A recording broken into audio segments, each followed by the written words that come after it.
Good day sa inyo mga kalapatids. Bali ngayong araw pala ay last lap training sa South mga kalapatids ng CLRPC. So ito nga pala ang ikakarga natin mga kalapatids, si Ragnar mga kalapatids, at ito naman si Bagani mga kalapatids. At syempre matik yan mga kalapatids, isasali natin yan sa pa-Christmas pooling ng CLRPC. At syempre ito rin, isasali rin natin tong si Mr. Babaero sa Christmas pooling mga kalapatids. Ayan.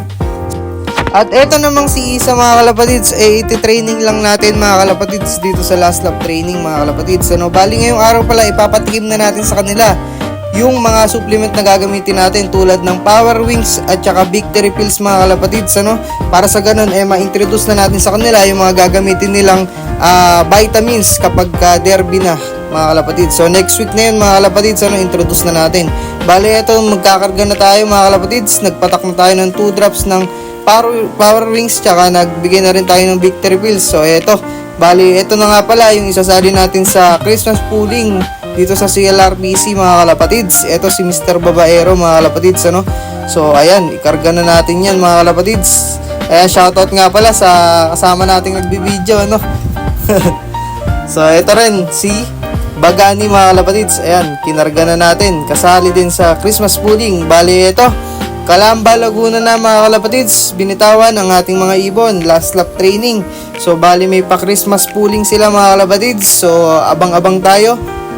Pinawalan ng ating mga ibon ng 7:20 mga kalapatids. So time check tayo dyan, bali 9:04 mga kalapatids. Hindi ako nagkakamali, ayan 9:15 na pala mga kalapatids nung oras na yan. So eto nga pala ang ating pangsalubong mga kalapatids, Reload, Honey at saka Bitmin Pro mga kalapatids.